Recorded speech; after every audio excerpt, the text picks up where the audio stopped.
Hi, I'm Luna. I'm 27 years old. I work as a professional.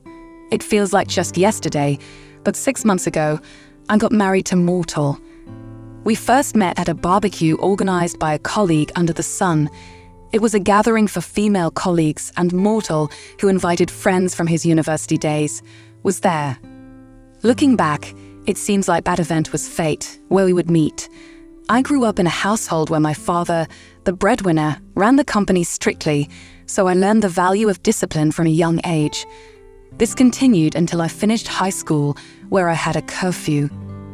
Maybe because of this background, I wasn't good at social gatherings, and I tended to get nervous, especially in places with many men. On that memorable day, I was chatting happily with female colleagues when Mortal spoke to me for the first time. He invited me to eat grilled meat and encouraged me not to be shy. Mortal, with his kind smile, was friendly and easygoing. Thanks to his friendly nature, I opened up to others around us, made new friends, and had an enjoyable time. At dusk, he asked for my contact information. The next morning, I woke up with a pleasant sense of expectation and received a message from him. He expressed having a great time and suggested meeting again. Encouraged by his words, I agreed to meet again. When he called, he asked where and when we should meet, filling me with anticipation and excitement. I remember feeling the same heartbeat when he suggested we become a couple on our first date night. After several dates, he gave me a ride to my home. When we arrived at my house, he seemed surprised by its grandeur. He learned about my well-off background, and he didn't realize I was the daughter of the president of the Seaway Group, a major corporation known to everyone. I clarified that while my father is associated with the company, I'm not exactly what you call a president's daughter. But is it okay for someone like me to be dating you, Luna, if you're engaged to someone else? I'd like to know in advance, he asked with a serious look in his eyes. Ignoring his worries, I shook my head lightly and responded, there isn't anyone like that. I want a future with the person I truly love. Besides, if anyone were to take over the family business, it would be my older or younger brother. I said with a smile that I wouldn't be in that position, said with a smile. Still looking worried, he asked, is that true? There's nothing to worry about, I assured him in a brighter voice. Even after learning about my family's background, he continued to treat me just as warmly as before. As a result, our relationship progressed smoothly, and within about a year, we were engaged. I introduced him to my parents, and so we began our happy married life. Even after we got married, Mortal continued to pour his unwavering kindness onto me. For example, when my father felt unwell and had to be hospitalized for tests a month ago, he quietly supported me as I was shaken. Sensing my anxiety, he offered to go to the hospital with me. Nothing was clear yet at the time of the initial tests. I'm sorry for worrying all of you. I thought it was just fatigue, he said with a bright smile. However, when the family was soon requested to gather, I sensed an ominous atmosphere. Unfortunately, my intuition turned out to be right. When the family gathered, we were informed by my dad that he had been diagnosed with cancer, and it had metastasized to the point where it could not be removed with surgery. To be honest, I was surprised. I was told by the hospital that the test results would be communicated in a week, but in fact, I was informed of the results the very next day. That's when I received the unexpected prognosis. Father spoke with a dignified attitude, and Mother quietly shed tears beside him. I couldn't stop my tears, and seeing this, my husband gently yet firmly put his hand on my shoulder to offer comfort. Similarly, my older and younger brothers were speechless with the gravity of the situation, standing silently despite the reality we were facing. Father continued to speak with strong determination. I'm not leaving this world tomorrow. As the head of the family and the leader of the Seaway Group, there are still things left for me to do. Your cooperation is essential for that, he said in a quiet tone. But firm tone, his gaze particularly on his eldest son. Then, turning his eyes to Mortal, who was tenderly watching over me, he continued, Mortal, I'm sorry to put you two through this trial so soon after your marriage, but I'm counting on you to take care of Luna. Mortal responded sincerely to his father-in-law's words. Of course, I will take care of Luna, and I'll be there for the whole family. Please let me know if there's anything I can help with. Once again, I shed tears, this time filled with gratitude from the bottom of my heart. Ian actively chose palliative care at home, opting to spend his days peacefully among his family. The medication worked surprisingly well, and Ian's vitality seemed to support him as he was able to leave the bed more frequently than expected in the early stages. At this rate, it seems like he might live a long life, Rose would sometimes express, holding on to a faint hope. Ian explained the situation properly to his secretaries, directors, and the lawyers handling the legal support, fulfilling his responsibilities one by one in the time he had left.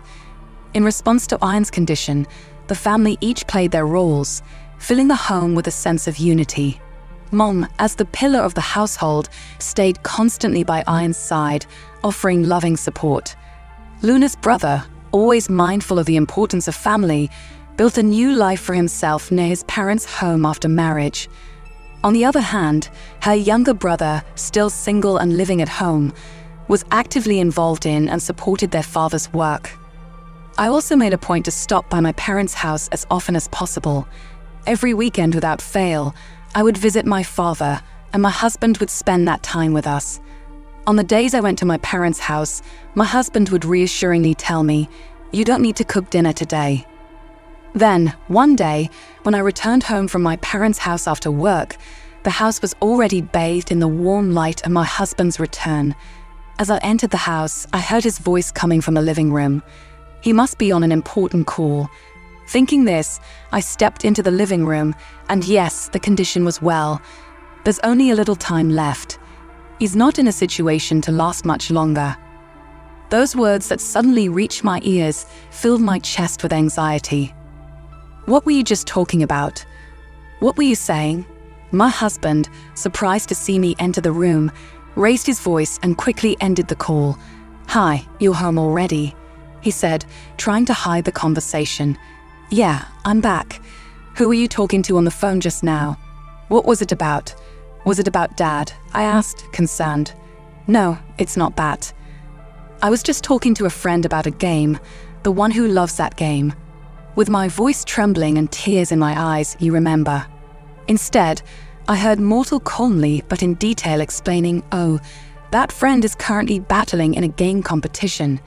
He's in a tough situation with the enemy running out of resources, and he's on the brink of a desperate crisis." Relieved, I responded with my voice filled with relief. So that's what it was. I heard that all of a sudden and jumped to the conclusion that it was about Dad. "I'm sorry for startling you." Mortal turned to me with a deep gaze and spoke quietly yet passionately. "Luna, it hurts my heart to have caused such a misunderstanding. Of course, your father's condition is a major concern for me too. I'm still deeply considering the possibilities of potential treatments." I expressed my apology for my misunderstanding, saying, "I'm sorry, Mortal. You're always so kind." I had just come from visiting my dad, and my heart was heavy.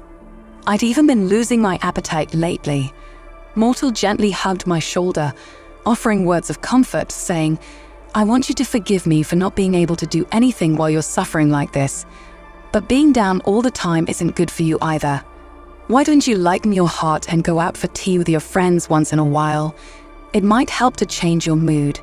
Relieved by my husband's consolation, I took a deep breath, feeling a slight sense of guilt for doubting such a warm person as him.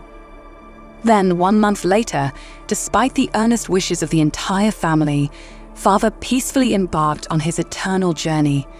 The fact that the family came together to bid their final farewell brought a little comfort to our hearts before we could be engulfed in sorrow. We were faced with a series of procedures and preparations after the wake and the funeral. A new era began in the company with my brother taking the helm as the new president. There was no opposition to my brother's appointment within the company, thanks to the deep trust Father had built during his lifetime and the solid bond he had with the management team. There are many trustworthy people around us. My mother expressed her relief. My brother's gentle nature and my father's deep love for his company and employees supported me through this difficult time. Everything was going smoothly. After the busy days, we all got a chance to take a break, and the family gathered. We heard from the lawyer about the inheritance division, with details on how the estate would be shared among us children. The staggering amount of $300 million left us all in disbelief.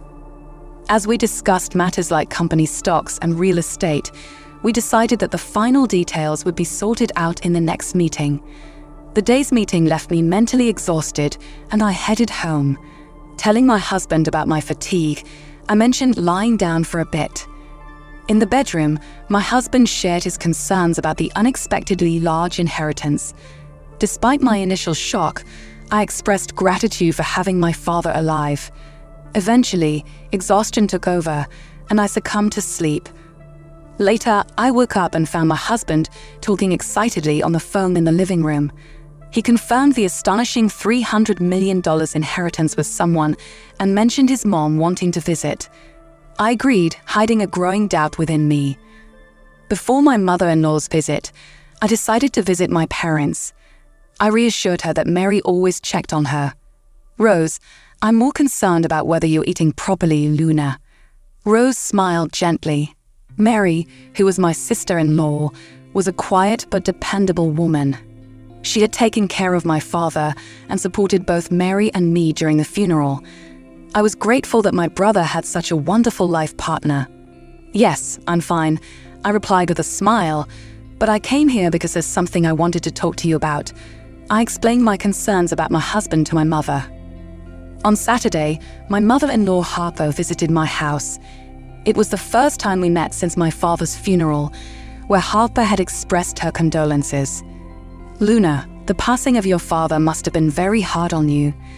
To offer some comfort, I've brought this delicious cake that's quite popular around here," Harpo said. I thanked her and invited her to enjoy the coffee I had prepared. As we all sat around the table enjoying the cake, Mortal, my husband, found the right moment to bring up an important matter about the inheritance. To continue our earlier conversation about the inheritance, he said, with a hint of question in her voice, I asked, "What about it, Mortal?"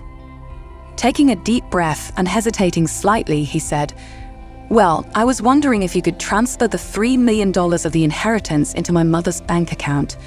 Shocked and confused, I responded, "What do you mean by that? Having such a large sum of money must be unsettling, right? You're already a part of our family, so I think it would be best if the money was under my mother's management," I said, taking a moment to process his words. "Wait, are you saying there's a large expense coming up that you need it for?" Mortal laughed and responded, No, you've got it wrong. It's already part of our family's assets. Come on, smile."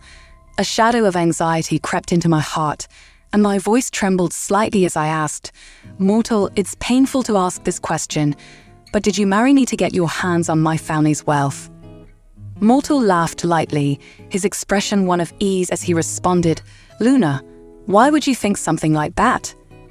My love for you is genuine, but to be honest, when I found out that you were the daughter of such a wealthy family, I decided to marry you. I made up my mind on the day I learned just how massive your family's business was." At that moment, Harper interrupted the conversation, her face breaking into a friendly smile as she continued to speak. "That's right, Luna. Mortal cares about you a lot. I'm also very happy about your marriage." I narrowed my eyes, not bothering to hide my suspicion as I pressed on. "So, our wealth was your goal all along?" Harper answered smoothly, though a hint of defensiveness crept into her voice. "No, that's not it. Since you're married, you are now a part of our family. It's only natural to move the wealth into our family. Plus, the timing of your father getting sick right after you got married was, well, fateful." Mortal continued cheerfully, "Exactly. We were hoping for a significant inheritance in the future, but we didn't expect it to happen this quickly. It's truly surprising." I was shocked, and my voice trembled as if I could hardly believe what they were saying. "Are you saying that you wanted my father to pass away quickly?" My body trembled uncontrollably. Mortal spoke up, Your father falling ill was his fate. If there's no hope for recovery, then perhaps that's just destiny. We simply hoped that he would find peace quickly without much suffering." Harper concluded, "Exactly. Your father would have been happiest if he could leave his wealth to his children and leave this world sooner rather than later without enduring too much pain." On that day, when I received a sudden phone call from Mortal, I heard his unbelievable words and somehow interpreted them as a mere misunderstanding. In my heart, he had always treated me with great care, so for a moment, I was fooled by his delicate acting. However, I also realized that a small seed of doubt had been planted in a corner of my heart. At the same time, it is a natural human reaction to feel relieved that my life partner is wealthy and to look forward to the affluent lifestyle that comes with it. I was trying to convince myself of that, but his true intentions were not so simple. Faced with this unforgivable, calculating betrayal, I managed to keep my anger in check and respond calmly. "The funds have not yet come under my control.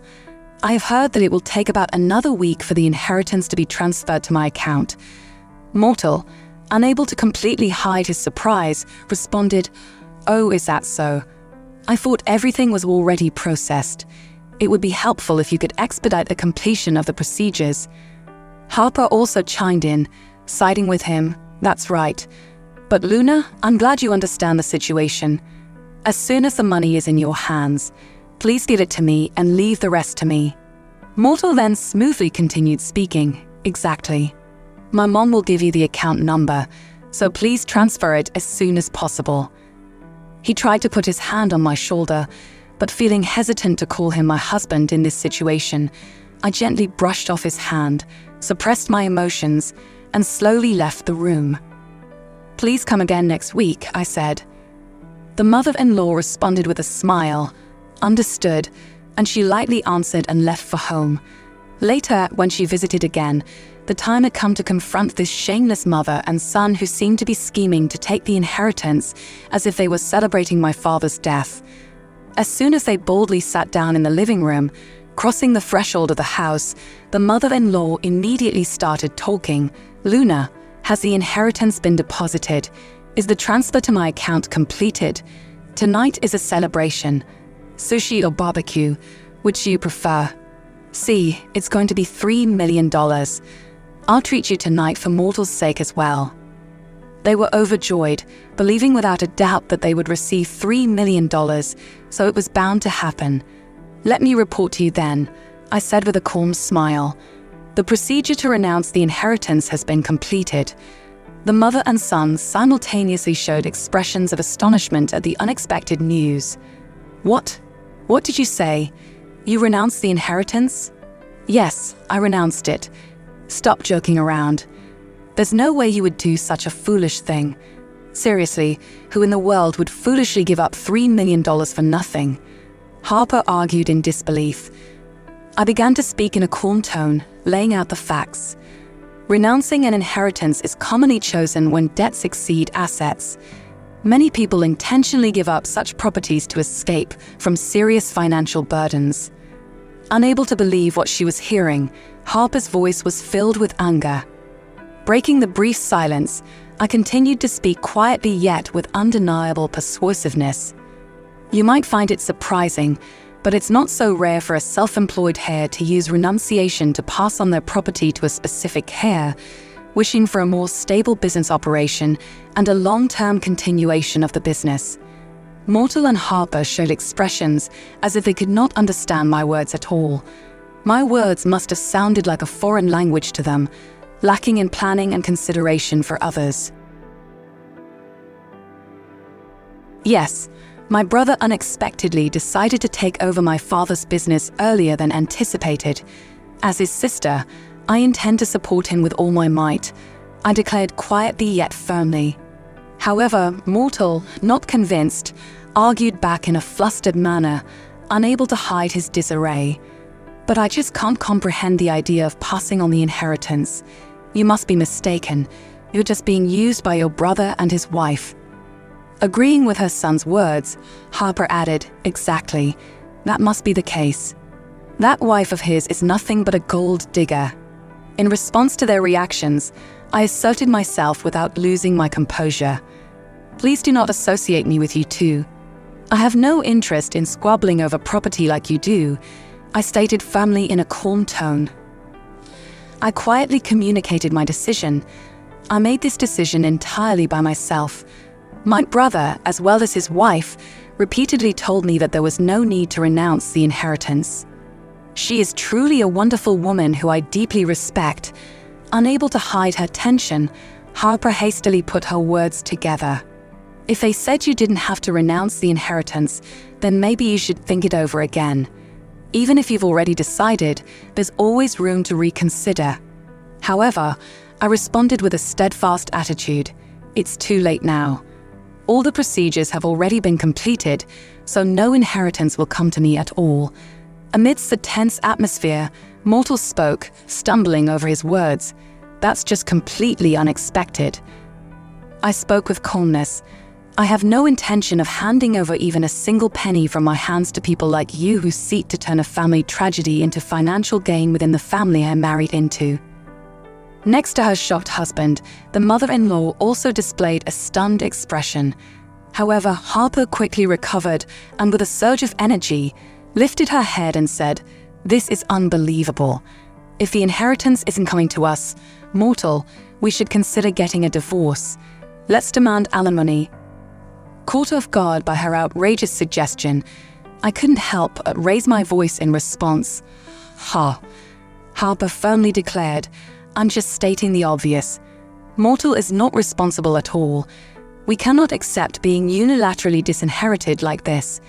And where is the proof that we're after the inheritance? We behaved with proper social etiquette at the wake and the funeral." Harper blatantly acknowledged the role she played, laughing openly about her cunning. With a subtle firmness, I retorted, "Isn't what you're saying right now the evidence?" Shaking her head vigorously, Harper raised her voice even higher. "What of it? No one else knows about it besides you. If you retract your rash decision to disinherit and admit your mistake right here and now, there might still be room to reconsider the divorce." At that moment, a voice filled with intense anger shattered the calm of the living room. "You're the one who should be apologizing. What in the world are you talking about?" A calm and powerful male voice came from behind, and as Harper turned around, her face quickly paled. She gasped and then spoke, "What brings you here?" Mortal also murmured in astonishment, "Dad, why are you here?" In the center of the living room stood the father-in-law, exuding a strong presence. I exchanged a quiet glance with my father-in-law and gave a slight nod, as if it were a prearranged signal.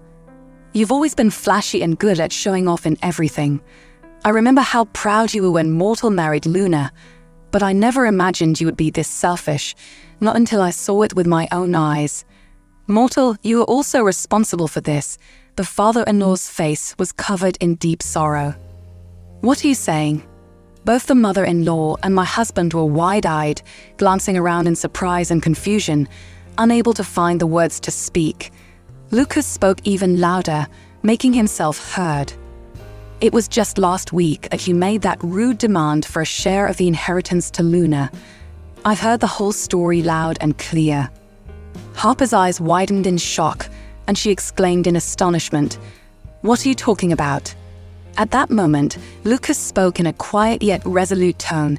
"Your entire conversation has been recorded, and today's exchange is no exception." Mortal raised his voice in confusion. "Wait a minute, what does that mean?" I began to explain calmly. "I've noticed multiple times that you've been eavesdropping on my phone calls. You probably think you're quite good at covering your tracks, but I'm not so easily fooled. I heard that your mother was coming to visit, so just in case, I prepared to record everything on my smartphone. The day before the mother-in-law was scheduled to visit, I had gone to my parents' house. There, I consulted with my mother and a lawyer well-versed in legal matters about our current situation.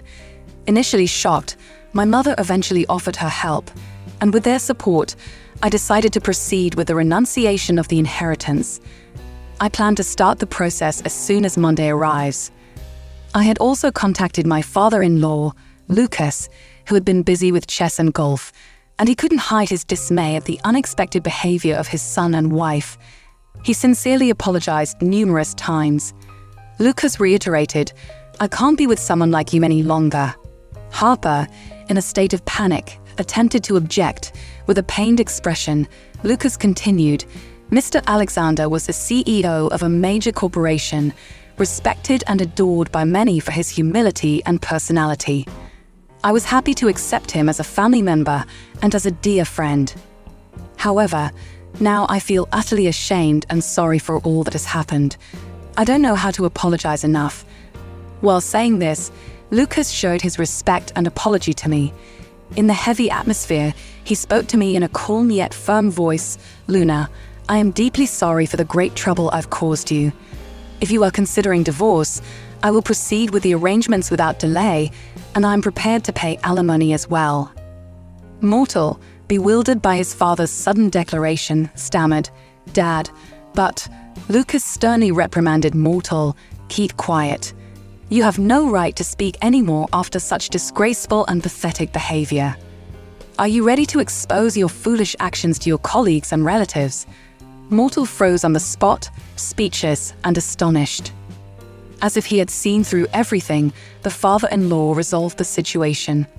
It reminded me of the sincere attitude and tearful face he showed when my mother and I consulted him. Speechless and astonished by Mortal and the mother-in-law, I calmly stated the facts and said, "That's enough. Please leave."